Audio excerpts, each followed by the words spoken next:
आज हम इस वीडियो में साखी के दोहे पढ़ेंगे। पिछली वीडियो में हमने साखी के कुछ दोहों को पढ़ा था, लेकिन आज हम इस वीडियो के भाग 2 में जो कबीरदास जी के और दोहे हैं उनका अर्थ जानेंगे। इससे पहले हम कबीरदास जी के बारे में थोड़ा सा जान लेते हैं। कबीरदास जी का जन्म काशी में सन 1398 ईस्वी के आसपास हुआ था। नीमा और नीरू नामक चुलाहा दंपति ने इनका पालन पोषण किया। ये बचपन से ही धार्मिक प्रवृत्ति के थे। हिंदू भक्ति धारा की ओर इनका झुकाव प्रारंभ से ही था। इनका विवाह लोई नामक स्त्री से हुआ और इनके कमाल और कमाली नामक 2 संतानें हुईं। कबीर का अधिकांश समय काशी में ही बीता था। वे संत थे, ज्ञान मार्गी शाखा के ये संत थे, किंतु उन्होंने अपने पारिवारिक जीवन के कर्तव्यों की कभी उपेक्षा नहीं की। परिवार के भरण पोषण के लिए कबीर ने जुलाहे का धंधा अपनाया और आजीवन इस धंधे में लगे रहे। अपने इसी व्यवसाय में लगे रहने के कारण उन्होंने चरखा, ताना बाना, भरनी, पूनी का इन्होंने प्रतीकात्मक प्रयोग अपने काव्य में किया था। कबीर पढ़े लिखे नहीं थे। उन्होंने स्वयं ही मसी कागज छुओ नहीं, कलम गयो नहीं हाथ, ये कहकर तथ्य की पुष्टि की है। सत्संग एवं भ्रमण द्वारा अपने अनुभूत ज्ञान को अद्भुत काव्य प्रतिभा द्वारा कबीर ने अभिव्यक्ति प्रदान की थी और हिंदी साहित्य की निर्गुण उपासना के उपासक, ज्ञान मार्गी शाखा के प्रमुख कवि के रूप में इनको मान्यता प्राप्त है। कबीरदास जी ने रामानंद स्वामी से दीक्षा ली थी।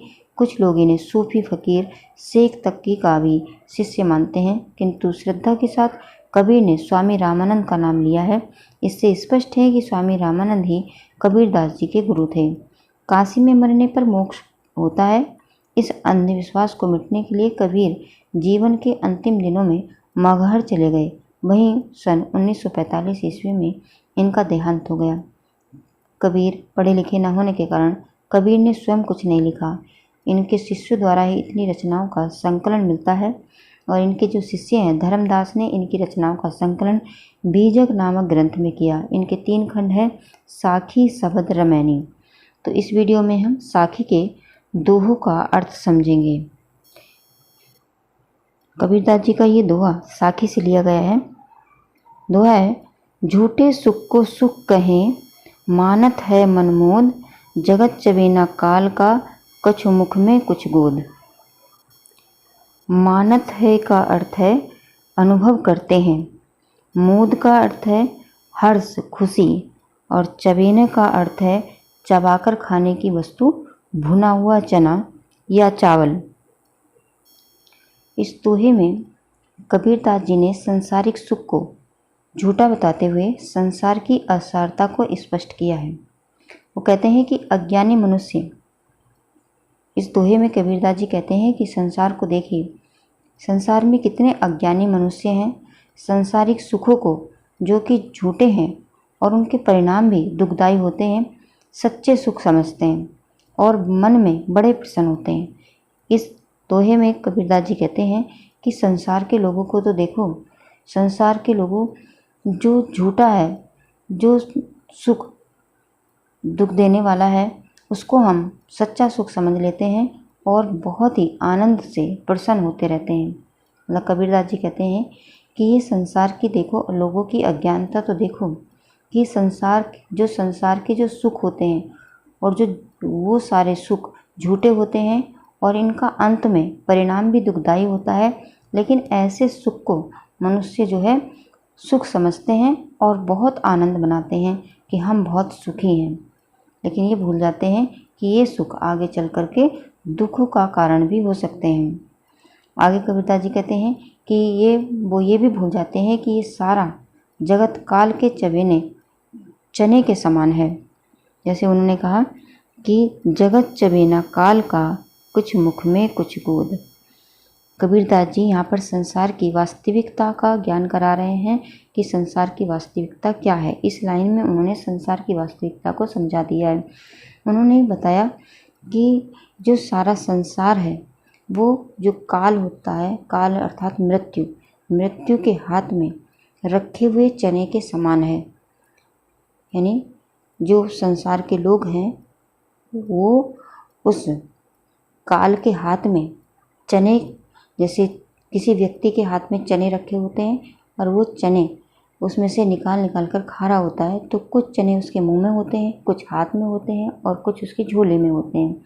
तो उन्होंने बताया कि ये संसार भी मौत के काल के हाथों में है। यानी कुछ लोग जो है मर चुके हैं, यानी वो जो चने हैं उनके मुंह में है, और कुछ मरने वाले हैं वो हाथ में हैं। और उन्होंने कहा कि ये संसार की वास्तविकता है, लेकिन फिर भी संसार के लोग बहुत ही आनंद से जो खुशी मनाते रहते हैं। उन्होंने इस दोहे में बताया कि संसार की वास्तविकता को जानो, ये संसार जो है यहाँ पर दुखों का सागर है, मतलब इसमें दुख ही दुख है। अगर इसमें कोई सुख भी आता है तो वो एक दिन जो है उसका परिणाम दुखों में बदल जाता है। मतलब जो सुख भी आता है तो वो उसका परिणाम दुखदायी होता है। मतलब यहाँ पर कबीरदास जी ये बता रहे हैं कि इस संसार को देखो किस तरह से झूठे सुख को सुख मानते रहते हैं और आनंद मनाते हैं। अगला दो है, जब मैं था तब हरि नहीं, अब हरि है मैं नाही, सब अंधियारा मिट गया, जब दीपक देखा माही। इसका अर्थ है, मैं का अर्थ होता है घमंड, कि जब मेरे अंदर घमंड था तब हरि, हरि का मतलब है ईश्वर। कि कबीरदास जी कहते हैं कि जब मेरे अंदर घमंड था तब मेरे पास ईश्वर नहीं थे, अब हरि है मैं नाही, यानी अब मेरे पास ईश्वर है तो अब मेरे पास घमंड नहीं है। सब अंधियारा मिट गया, यानी सब अंधेरा मिट गया, जब दीपक देखा मांगी, जब मैंने ज्ञान का दीपक देख लिया तो सारा अज्ञान रूपी अंधियारा मिट गया। यहाँ पर वो कहते हैं, कबीरदास जी समझा रहे हैं कि जब तक हमारे भीतर अहंकार की भावना थी तब तक ईश्वर के दर्शन नहीं हुए थे, किंतु जब मैंने ईश्वर का साक्षात्कार किया तो अहंकार बिल्कुल ही नष्ट हो गया। यहाँ पर कहने का अर्थ है कि ज्ञान रूपी दीपक के प्रकाश मिल जाने पर अज्ञान रूपी सारा अंधकार नष्ट हो गया। यहाँ पर कबीरदास जी ये भी समझाना चाह रहे हैं कि जब तक आदमी के अंदर घमंड रहेगा तब तक उसे भगवान नहीं मिलेंगे, और जब भगवान मिलेंगे तब उसके अंदर घमंड नहीं रहेगा। और जब वो ज्ञान का दीपक देख लेगा व्यक्ति, मनुष्य, तो उसके सामने से अंधियारा मिट जाएगा और ज्ञान की रोशनी उसके जीवन में आ जाएगी। अगला दो है, कबीरा कहाँ गरबियो, ऊंचे देखी आवास, कलो परियों भी लौटना, ऊपर जामे घास। इस दोहे में कबीरदास जी ने संसार की वास्तविकता का आभास कराया है कि ये संसार क्या है। कबीरदास जी कहते हैं, कबीरा कहाँ गरबियो। कबीरदास जी ने कहा कि संसार के लोग, तुम्हें घमंड नहीं करना चाहिए। कि तुम घमंड क्यों करते हो? ऊंचे देखी आवास, अपने बड़े बड़े घरों को देख करके, ऊंची ऊंची बिल्डिंगों को देख करके तुम घमंड क्यों करते हो? किस बात पर गर्व करते हो? काली भर परियों भी लौटना, एक दिन ऐसा आएगा कि जिनके बड़े घर हैं, जिनके झोपड़ी हैं, सब लोग जो है ज़मीन पर लौट जाएंगे। ऊपर जामे घास, यानी जो मरने के बाद जो है शमशान भूमि में जब उनको दफना दिया जाता है, कब्रिस्तान में जो दफना दिया जाता है, तो उसे 2 गज ज़मीन मिलती है और उसके ऊपर कुछ समय के बाद उसकी पहचान रहती है कि इस व्यक्ति को यहाँ पर दफनाया गया है। कुछ दिनों के बाद उस पर घास जम जाती है, फिर जो है उनकी कब्र भी समतल हो जाती है, फिर भूल जाते हैं कि यहाँ पर कौन दफन था। तो यहाँ पर कबीरदास जी ये कह रहे हैं कि हे व्यक्तियों, हे मनुष्यों, तुम अपने ऊंचे ऊंचे घर को देख करके तुम्हें घमंड नहीं करना चाहिए, क्योंकि चाहे भले ही तुम्हारा इतने बड़े घर हो, ऊंची बिल्डिंग हो, लेकिन एक दिन सभी को इस ज़मीन पर लेटना है, यानी कब्र के अंदर लेटना है, और उस पर एक दिन घास जम जाएगी। तो इस संसार की नश्वरता को बताते हुए कबीरदास जी कहते हैं कि हे मनुष्य, तुम इस संसार में अपने ऊंचे स्थान को पा करके गर्व मत करो। ये सारा संसार नश्वर है, एक दिन नष्ट होने वाला है। एक दिन सारा वैभव नष्ट होकर धूल में मिल जाता है और उस पर घास जम जाएगी। तो तुम्हें कल इसी भूमि पर लेटना पड़ेगा। तुम भी, मतलब तुम्हारी मृत्यु हो जाएगी तो तुम लोग तुम्हें मिट्टी में दफना देंगे और उस पर घास जम जाएगी। तो हे मनुष्य, तुम घमंड किस बात का करते हो? अगला दोहा है, यहू ऐसा संसार है जैसा सेमल फूल, दिन 10 के व्यवहार को झूठे रंग न भूल। इस दोहे में भी कबीरदास जी ने इस संसार की वास्तविकता को बताया है कि ये संसार कैसा है। उन्होंने बताया कि ये संसार सेमल के फूल की भांति सुंदर है और दिखने में बहुत ही आकर्षक लगता है, और ऐसे लगता है कि इस संसार में सब कुछ अच्छा ही अच्छा हो सकता है। जैसे कि जो सेमल का फूल सभी ने देखा होगा, सेमल का जो फूल होता है वो देखने में बड़ा ही सुंदर होता है, लेकिन उसमें सुगंध नहीं होती है। तो जो तोता होता है वो सेमल के फूल को देख करके उस पर मुग्ध हो जाता है, खुश हो जाता है और उसके सुंदर फूल की आशा में उस पर मंडराता रहता है। उसको प्राप्त करने के लिए उसके इधर उधर जो है घूमता रहता है और अंत में उसे निस्सार उसे उस फूल की केवल रुई हाथ लगती है। और उसी प्रकार से जो संसार के मनुष्य हैं उनको भी कबीरदास जी कहते हैं कि ये जो सारा संसार है निस्सार है और नष्ट होने वाला है। ये ऊपर से देखने में जितना सुंदर लगता है उतनी इसकी जो वास्तविकता है वो बहुत ही दुखदायी है। जैसे सेमल का फूल होता है, सेमल का फूल देखने में बहुत ही सुंदर होता है, लेकिन जो है इसकी वास्तविकता कुछ और ही होती है। उन्होंने कहा कि इस संसार की कल्पकालीन रंगीनियों में भूला हुआ है ये मनुष्य, उसे इस झूठे रंग में सच्चाई को नहीं भूलना चाहिए। मतलब उन्होंने उपदेश दे रहे हैं कबीरदास जी कि इस संसार को जो है सेमल के फूल के समान समझना चाहिए कि जितना देखने में सुंदर लग रहा है उतना अंदर से ये उतना ही गंधहीन है। मतलब संसार देखने में अच्छा लगता है लेकिन इसकी वास्तविकता कुछ और ही होती है। जैसे सेमल फूल की वो देखने में बहुत सुंदर होता है, लेकिन उसे अगर पास से देखोगे तो उसमें केवल रूह ही लगी होती है, सुगंध उसमें नहीं होती है। ऐसे ही संसार की वास्तविकता होती है। अगला दोहा है, यही ओसरी चेत्या नहीं पशु ज्यों पाली दे, राम नाम जानिया नहीं अति पड़ी मुख से। इस दोहे में कबीरदास जी बताते हैं कि मनुष्य योनि पाकर भी यदि समय रहते ऊपर वाले का ध्यान नहीं किया, स्मरण का ध्यान जो ईश्वर का स्मरण नहीं किया तो हमारा जीवन व्यर्थ है। यानी इतनी मुश्किल से जो ये मानव जीवन मिला है, अगर उसमें भी मानव जीवन में भी अगर व्यक्ति ऊपर वाले का ध्यान नहीं करता है तो उसका जीवन व्यर्थ है। कबीरदास जी कहते हैं कि हे मनुष्य, तुम मनुष्य योनि में पैदा हुए हो जो बड़े ही सौभाग्य से प्राप्त होता है।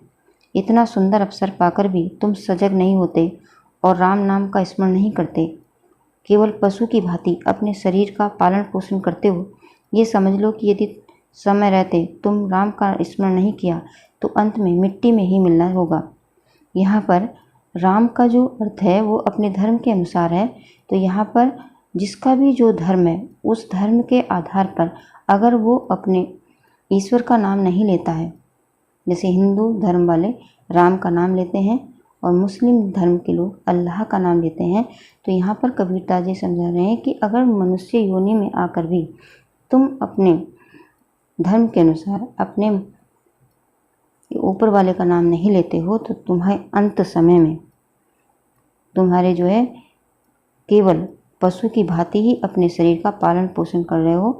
तो ये समझ लो कि अंत समय में तुम्हारे मुंह में एक मिट्टी ही मिलेगी और कुछ तुझे संसार में नहीं मिलेगा। इसमें कबीरदास जी समझाना चाह रहे हैं कि जो मनुष्य होता है वो अच्छे कर्मों को करने के लिए आता है तो उसे ही सौभाग्य मिला है कि उसे मनुष्य योनि मिली है। मनुष्य योनि में उसको जो है दिमाग मिलता है, बुद्धि मिलती है, तो उसको अपनी बुद्धि और दिमाग लगा करके उसे समझना चाहिए कि वो संसार में क्या करना आया है और अच्छे कर्मों को करना चाहिए, अपने ऊपर वाले को का नाम याद करना चाहिए। और नहीं तो अगर उसने ये सब नहीं किया तो उसका मनुष्य जीवन बेकार है। फिर जैसे एक पशु होते हैं उन्हें सुबह से खाने और पीने बस यही मतलब होता है, तो वो कह रहे हैं कि फिर तुम्हें मनुष्य और पशु में कोई तुम्हें अंतर नहीं है और अंत में तुम्हारा जीवन ऐसे ही होगा, तुम्हारी मृत्यु हो जाएगी और तुम्हें संसार में सिर्फ तुम्हारे मुंह में मिट्टी ही डाली जाएगी। अगला दोहा है, ये तन कांचा कुंभ है लिया फिरे था साथी, डबका लगा फूट गया कछु ना आया हाथी। यहाँ पर कबीरदास जी कहते हैं कि जो शरीर है ना हमारा एक कच्चे घड़े के समान है, इसको हम साथ लिए फिरते हैं हर समय और ये इतना कोमल है कि एक धक्का भी इसे लगता है तो ये फूट जाता है, यानी इसकी मृत्यु हो जाती है और कुछ भी हाथ नहीं आता। तो उन्होंने इस शरीर को एक कच्चे घड़े के समान बताया है और जिसको हम साथ लिए फिरते हैं और कहीं भी धक्का लगा, जैसे कहीं भी कोई बीमारी आ गई, एक्सीडेंट हो गया और तुरंत जो है व्यक्ति मर जाता है। तो उन कहते हैं कि कुछ भी फिर हाथ नहीं आता। तो उन्होंने कहा है कि ये शरीर मिट्टी के कच्चे घड़े के समान है, जिसे तुम बड़े अहंकार के साथ सबको दिखलाने के लिए साथ लिए घूमते फिरते हो, किंतु एक ही धक्का लगने से टूटकर चूर चूर हो जाएगा और कुछ भी हाथ नहीं लगेगा, और काल के धक्के से शरीर नष्ट हो जाएगा और वह मिट्टी में मिल जाएगा। यहाँ पर कबीरदास जी कहते हैं कि इस शरीर के लिए बिल्कुल भी घमंड नहीं करना चाहिए। साखी का ये अंतिम दोहा है। इसमें कबीर कहाँ गरबियो देखी देही देखी सुरंग, बिछड़िया मिलवो नहीं ज्यों काचली भुजंग। इसमें भी कबीरदास जी ने कहा है कि हे मनुष्य, तुम्हें किसी भी तरह का घमंड नहीं करना चाहिए। कबीर कहा गरबियो, गरबियो का अर्थ होता है घमंड। कबीरदास जी कहते हैं कि हे मनुष्यों, तुम्हें देही का अर्थ है, देही का अर्थ होता है शरीर, सुरंग का अर्थ होता है सुंदर रंग, कि अपने शरीर का सुंदर रंग देख करके, गोरा रंग देख करके कभी भी घमंड नहीं करना चाहिए, क्योंकि बिछड़िया मिलवो नहीं जियो काचली भुजंग। एक बार ये शरीर बिछड़ गया तो फिर नहीं मिलता है। एक बार जब मृत्यु हो जाती है, जब शरीर छूट जाता है, तो फिर ये शरीर वापिस नहीं मिलता। और किस प्रकार नहीं मिलता? जैसे सांप अपनी कांचली को छोड़ देता है, फिर उस कांचली के अंदर नहीं जाता, तो उसी प्रकार से एक बार जब मनुष्य अपना शरीर छोड़ देता है तो फिर उस शरीर को प्राप्त नहीं कर सकता। तो इसलिए उन्होंने कबीरदास जी ने कहा है कि ऐसे शरीर पर फिर क्या घमंड करना कि हमारा शरीर इतना सुंदर है, जो एक दिन हम उस शरीर को छोड़ देंगे फिर वो हमें मिलेगा भी नहीं। तो चाहे वो कितना ही सुंदर शरीर हो, तो ऐसे शरीर पर घमंड नहीं करना चाहिए। इसलिए कबीरदास जी कहते हैं कि तुम अपने शरीर की सुंदरता पर इतना क्यों घमंड करते हो? तुम्हारा ये घमंड बेकार है। मरने के बाद फिर ये जो शरीर होता है, ठीक उसी प्रकार तुम्हें नहीं मिलेगा जिस प्रकार अपनी केचली को जो सांप एक बार छोड़ देता है फिर उसे नहीं प्राप्त कर सकता। उसके लिए जो ये केचली होती है सांप के लिए, वो बेकार हो जाती है, फिर तो उसमें वो प्रवेश नहीं करता। वैसे ही हमारा शरीर होता है, एक बार हमने छोड़ा फिर हमें ये नहीं मिलता है। तो कबीरदास जी कहते हैं कि इसलिए इस शरीर पर घमंड नहीं करना चाहिए। तो आज इस वीडियो में हमने कबीरदास जी के साखी के दोहे को जाना और संसार की वास्तविकता को जाना। मुझे आशा है आप सबको ये वीडियो बहुत ही पसंद आई होगी और कबीरदास जी के दोहों का अर्थ भी अच्छी तरह से समझ में आ गया होगा। अगर वीडियो आपको पसंद आई है, आपको ये समझ में आ गए हैं कबीरदास जी के दोहे, तो वीडियो को लाइक करिए और जिन्होंने अभी तक चैनल को सब्सक्राइब नहीं किया है वो चैनल को सब्सक्राइब भी कर लें, क्योंकि सब्सक्राइब नहीं करेंगे तो अगली वीडियो का नोटिफिकेशन आपके पास नहीं पहुंचेगा। धन्यवाद।